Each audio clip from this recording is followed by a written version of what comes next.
Hundreds of thousands of protesters in France have staged more strikes and more rallies against the government's pension reforms, with some demonstrators clashing with riot police.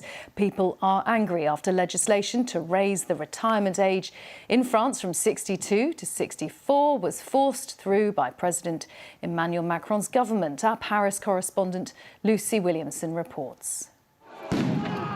The temperature rose as the sun went down. Across France, fires burned like beliefs, as bright as fever.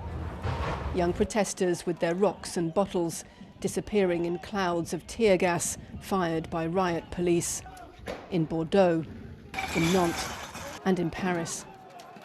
It took minutes for this peaceful protest to turn violent. Hidden amongst the main demonstration, masked protesters who are now taking on the police.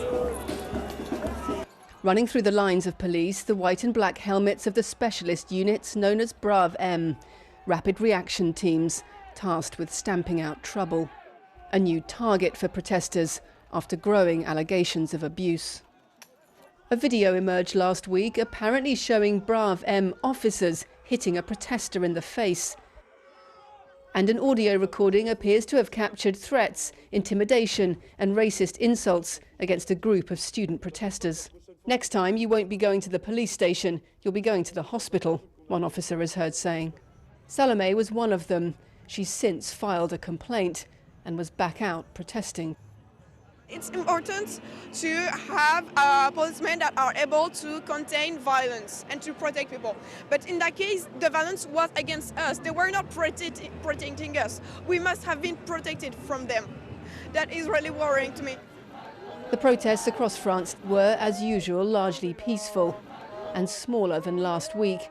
But police say some mainstream protesters are joining agitators in attacking them.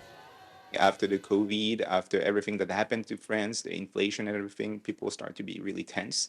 And that doesn't help to reduce the violence against the police, because the police is representing the state.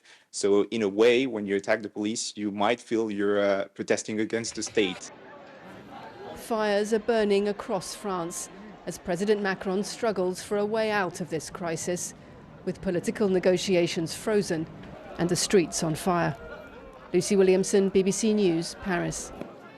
Let's talk to our Paris correspondent, Hugh Schofield. Hugh, the protests go on. How much disruption are they causing as they continue? Well, in a way, surprisingly little. I mean, this isn't Israel, which has been closed down by a general strike, as you've been reporting. Yesterday, there were demonstrations. There was problems on the day in public transport and schools and so on. But I mean, it wasn't a general strike. Life went on. Economic life and the whole went on. What it's doing is kind of sapping the morale of the country, though. And there's this general feeling that the country is on a bit of a brink.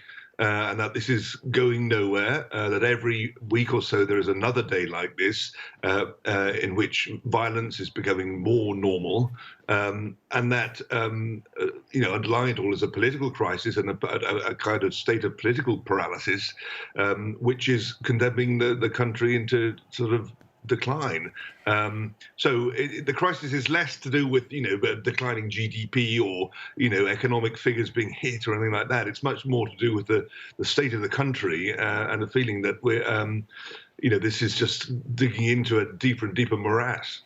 You say that this seems to be sapping the morale of the country. Do you get any sense that the continuing demonstrations and everything else is changing public opinion at all? Not really. I mean, opinions get more and more entrenched, I suppose. There's no real indication that the big majority against the reform is changing. I mean, what we saw yesterday was possibly a smaller number of protesters out and demonstrators out. From the government's point of view, there was good news also that the bin strike seems to be over. But a lot of this is to do with the fact that striking is not a neutral business. It costs workers money, and after 3 weeks on strike, people just give up. So there are sort of cracks, if you like, in the opposition movement. But I mean, in general, one has to say that it's still very, very strong. And on the other side, that there are noises from certain members of the government who are obviously getting the willies about all of this. But Macron himself seems to be determined and saying that if we start talking about a pause in implementing this law or anything like that, we might as well just give up. So at this stage, for Emmanuel Macron, no real clear way of emerging from this standoff? Not as it stands, no. I mean, there are sort of noises, I'm saying. I mean, Elizabeth Borne, the Prime Minister, is talking about inviting the inter-syndical, that means all the unions, to see her next week. Good sign, possible sort of goodwill. They'll go, they say, to these talks. But, as soon as you look any deeper, you'll see that what the Prime Minister wants to talk about is labour in its sort of global sort of context, problems of lengthy careers, people with difficult careers, how they might be made easier and so on. And what the unions want to talk about is pushing back the pension age from 62 to 64 and how to stop that. So they may go to talks, but will they have anything to talk about? Hugh, thank you very much. Hugh Schofield, live there, our Paris correspondent.